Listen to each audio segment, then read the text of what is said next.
In this video, I'm going to attempt to watch an entire Greg Doucette video without going on a rant, and it's not looking good, okay? So, without further ado, let's make me small.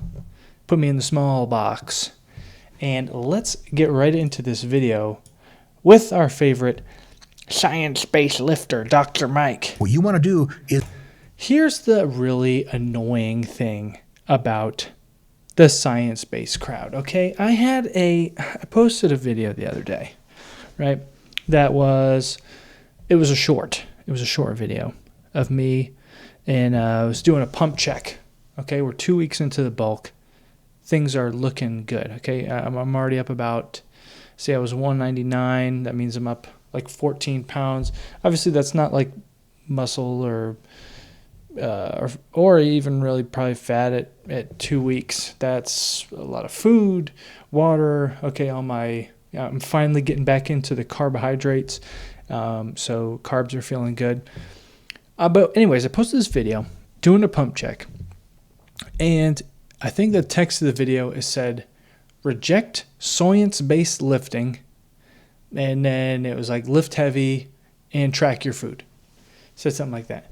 And then some ding dong in the comments was like, actually tracking your food and lifting heavy is science-based. You know what else is science-based? Is being a douchebag, okay? Just being like a pretentious, know-it-all sounding, just annoying. Like, you're taking what happened, okay? Lifting is supposed to be cool. It's supposed to be fun. And these guys are out here, they're ruining it. Okay? They're making Instagram. It is so bad on Instagram. I almost threw my phone into the toilet. I was on the gram, doing the scroll, right? And I saw the video. It just made me want to drop the phone right between my legs and bloop, just plop it down and send it away. That's how stupid it was. I can't even handle it. These guys, the obsession with the Velcro cuffs. It's like, we're doing a RPE 7 and got to do a RIR of 1. Can't do failure because that's not science-based, because the most recent study of untrained noobs said don't train to failure or whatever. I don't even know what they're saying. They change it up all the time, okay? It's like, one day it's 20 reps, the next day it's sets of 4, right? And it's like, it's so annoying. And the appeal to authority fallacy, right? They say, I'm science-based. I'm a science-based lifter. I do not care. You are small, brother. Like, I'm not going to go in the gym and tell someone they're small, right? Because I was small forever. I still am small. And that's the other thing. There's always a bigger fish, right? So to a lot of people, I am small. But you know what I'm not going to do? I would never go up to a dude who's bigger than me. Like, if I would never go up to a dude that had way bigger arms than me and be like, actually, if you attach a Velcro cuff around your elbow and then attach another one around your forehead, it'll stabilize you perfectly in between the rack, and you can extend your elbows and blah, blah, blah. Shut up. That's stupid. Like, that's dumb. And who dresses these guys? You see the way they dress? It's like ridiculous. They're all obsessed with like doing the stack. Like, they just want to, yep, full stack this one. Yep, pretty much about 2 plates away from the full stack on the machine. So what? You have small arms. Okay, you know what? Look. Okay? This is what we got, right? This is what we got today, okay? Read it and weep, okay? You see any science-based here? No. It's autistically tracking my food. Tracking my food like an autist. Okay?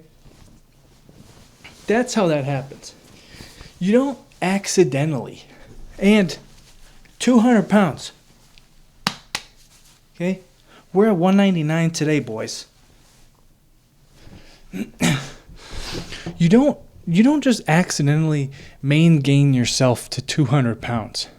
I force fed myself like I was feeding a cow to be brought to the slaughter. Okay? Like I was going to be a prized bull in a rodeo, and I was forcing food down the gullet to the point where I would want to throw up. Okay? Literally. That's what it took. Like I can't really explain it. But for years I was a slacker. Okay? I was a slacker. I was a non-calorie tracking slacker. Non-tracker slacker. Okay? Don't be a non-calorie tracker slacker. I did not track anything. I main gained, right? I thought that it's like it didn't. Once it clicks for you, it'll make sense.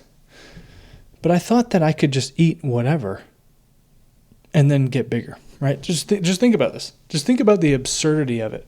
Okay, so the food is the building blocks that your body uses to literally regenerate itself. So I want you to think about how stupid this is. Okay, so let's just take somebody, think about this. Just think about not lifting at all. I know it's a terrible thing to think about, not working out.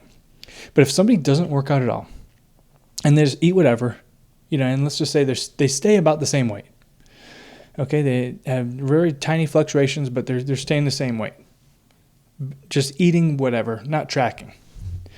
So then, now add lifting on top of that. You are super stressing the muscles. And not only do you still have to maintain, because you still have to exist, right? So you still have to maintain, which is your body uses all the food to maintain. Not only that, but your body wants to recover and get stronger from the stimulus that you gave it, so you can be stronger for the next time you do that. Okay? So tell me how you're going to do that Maingaining. Tell me how you're going to do that. Okay, how are you going to continuously make progress and literally become more of a human being, add mass to your body by eating the same amount that you've been eating for the last 3 years?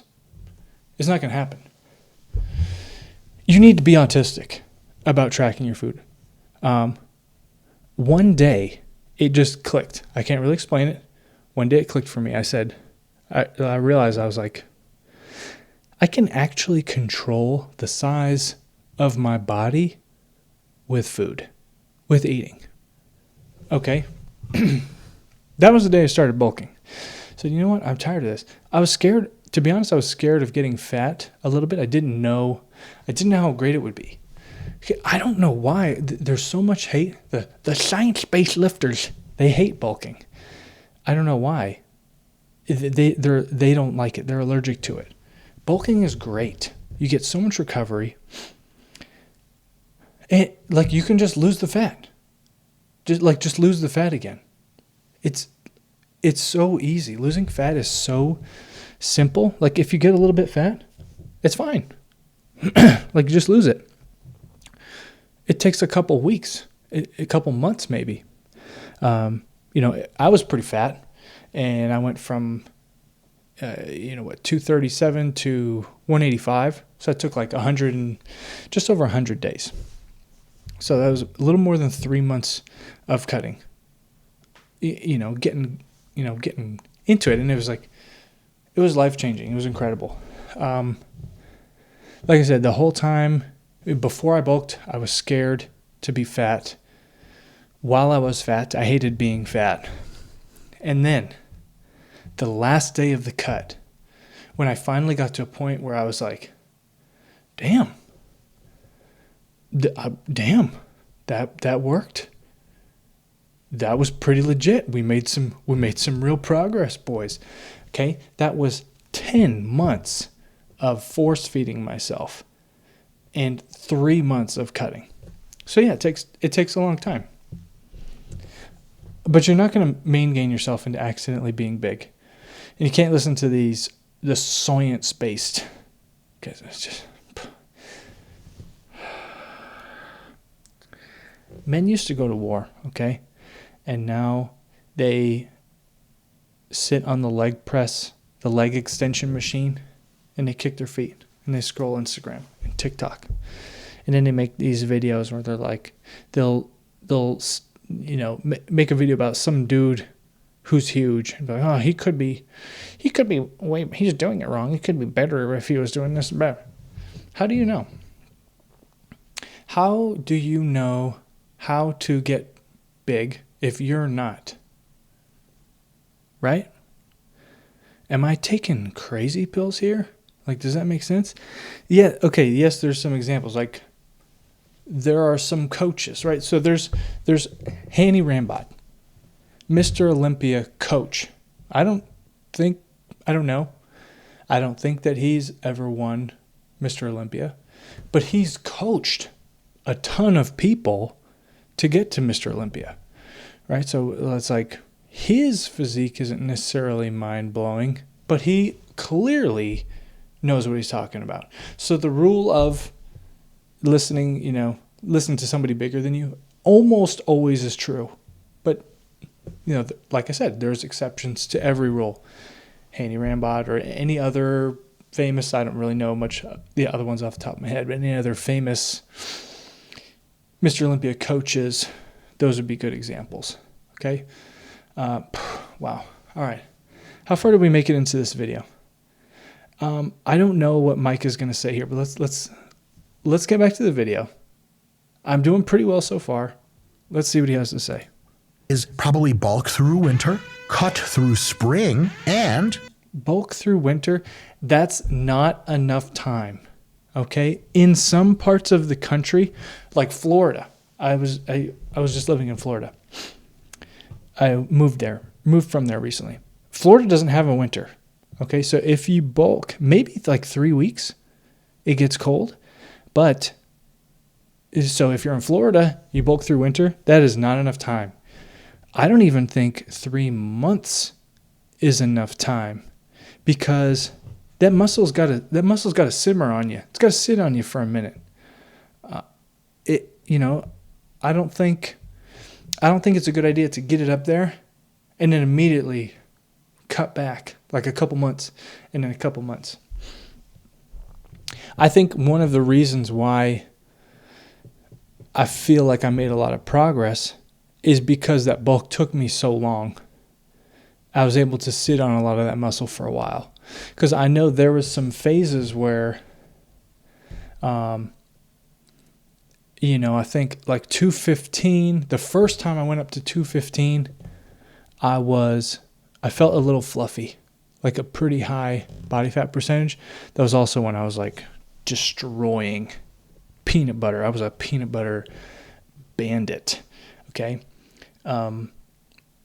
So I felt a little fluffy at 215, and then I did like a 2 or 3 week like mini cut metabolism reset, which dropped me down like 10 pounds or like 11 pounds maybe in that 3 weeks.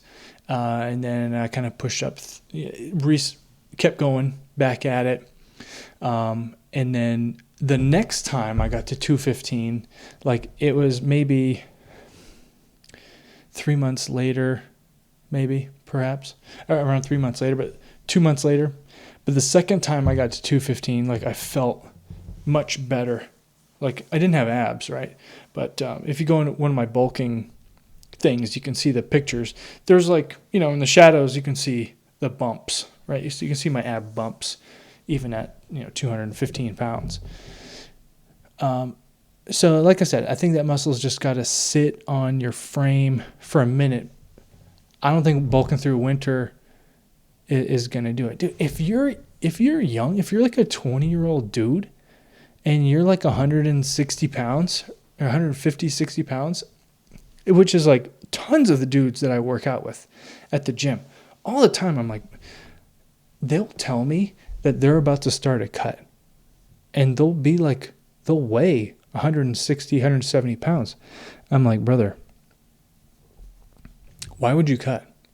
You don't have anything to cut down to, right? Much less, they really don't have a lot of fat on their frame. So like, you don't have a lot to cut off because you're not really fat. And you don't really have a lot to cut down to because they're not like real muscular yet because they've only been at it for a couple years. So I'm like, it's too soon. Like, I've been doing this for 15 years.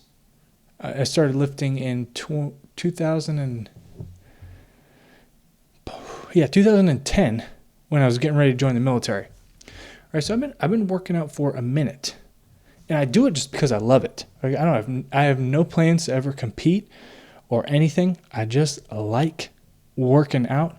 I'm sick. I got something wrong with me in the head. I grew up with C.T. Fletcher videos, and man, who's the other one? You get it. Those guys, right? That crew. I command you to grow. That's what I used to listen to, just C.T. Fletcher videos when I was 22, 23, just in the gym. I command you to grow. Crap was so cool. So cool. So like I said, I've been at it a minute. I'm sick in the head. Okay. I remember when I was in the military, did this. During the selection, we did a variety of like these big physical challenges. Okay. One of them was like a 9-mile run, a half of a mile swim, and then a 6-mile ruck, which is like, you just have like a 50 or 60 pound backpack on, and you just like, it's like fast walking essentially, but you're doing it with weight. So it's 9-mile run, half-mile swim, and then the 6-mile ruck. And I was 20. Let's see, this was 2014, so I was 24. I finished that, and I was a skinny guy too. I finished that, and like 30 minutes later, I was like, yeah, that was dope. Time to go to the gym. That was a fun warm-up, okay? Time to hit the weights. I got mental problems, okay? I like it. That's why I work out 7 days a week. Take that, science-based crowd, okay? 7 days a week is too much. I love it. I don't care. I'll do what I want. I don't remember where I was going with this, okay? Dr. Mike, what else were you saying about this? Oh, I was saying winter is not long enough to bulk, okay? You guys need to start pounding the food. You need to start tracking your calories. I'm going to tell you everything that everybody bigger than me has been telling me for years. Every time I said, man, how do I get big like you? They all said, you need to eat. And now I'm telling you, you need to eat. You need to track it. Maintain your new lean body a little up and down here and there during the summer. He just proved my point. Thank you, Mike. Thank you, Greg. This is so well put. Okay. No, it's not. Let's hear it. You guys are this is gonna sound crazy because you're asking yourself, am I about to disagree with Dr. Mike? Yes, on a bunch of stuff. But am I about to disagree with Dr. Mike and Greg? Yes, I am.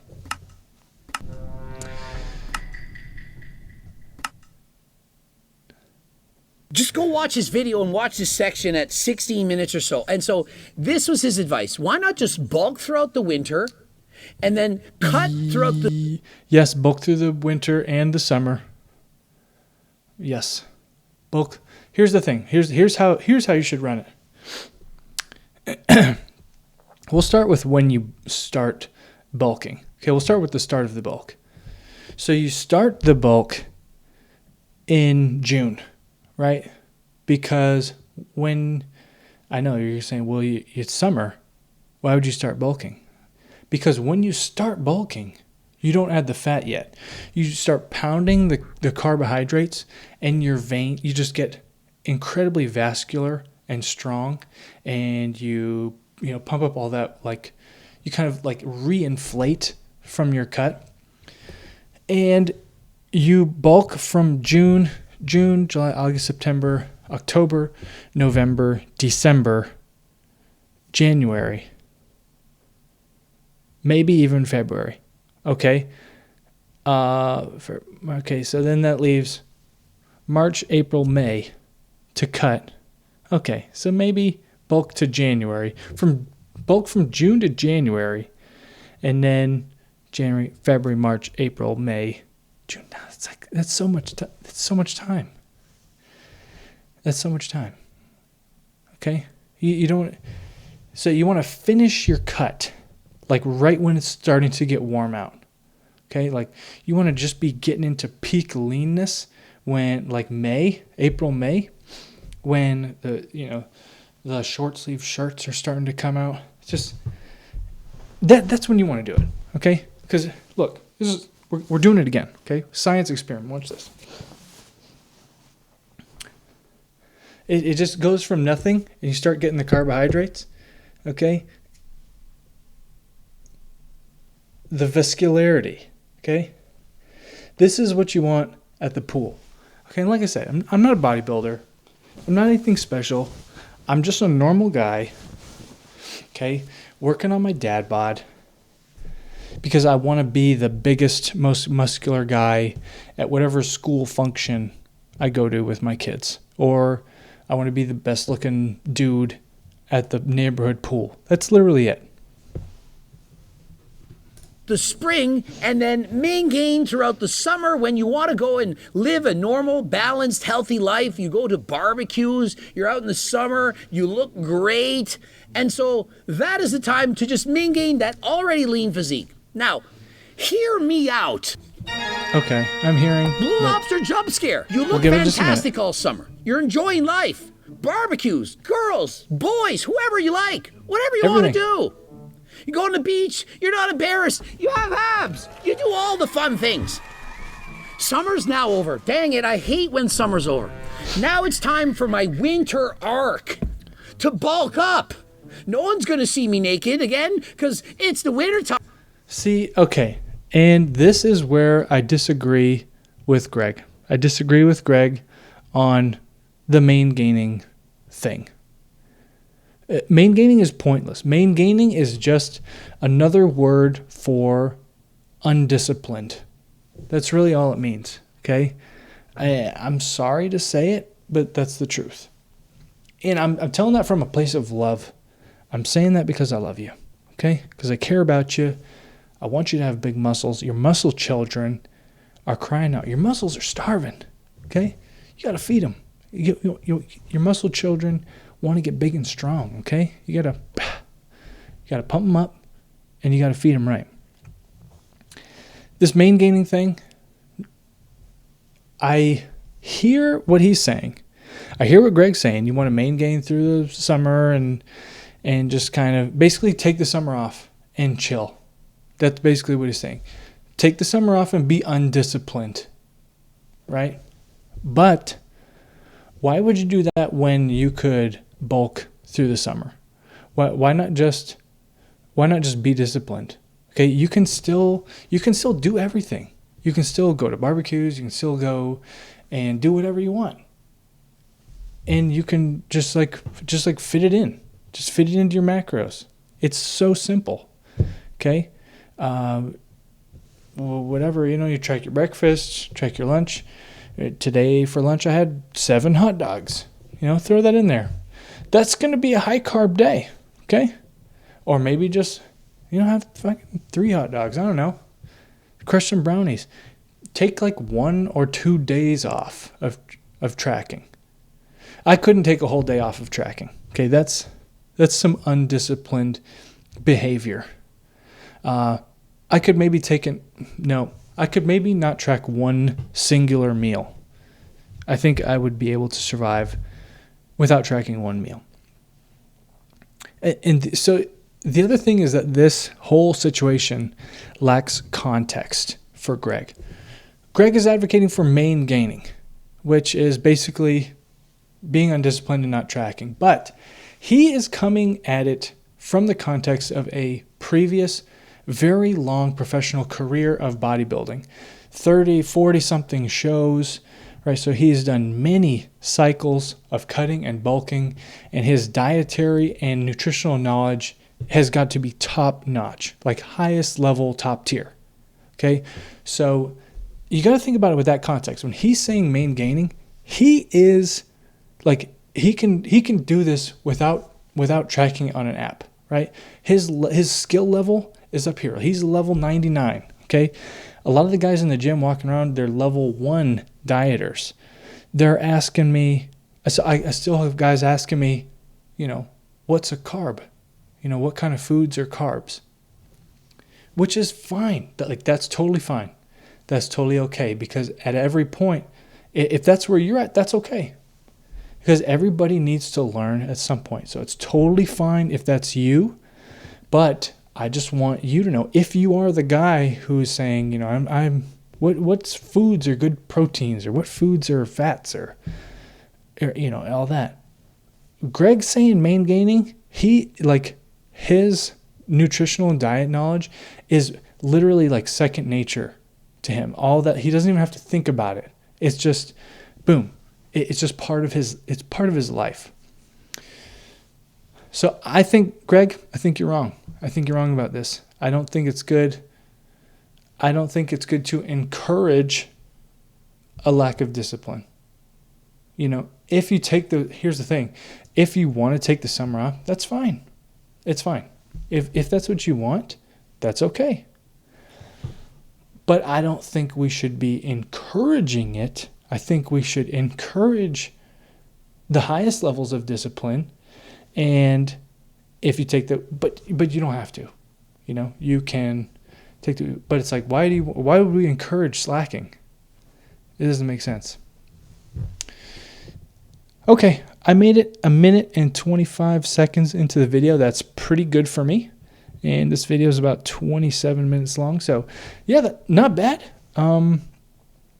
Next time we'll see if I can get through an entire video without going on a rant. It's not looking good. I'll see you in the next one.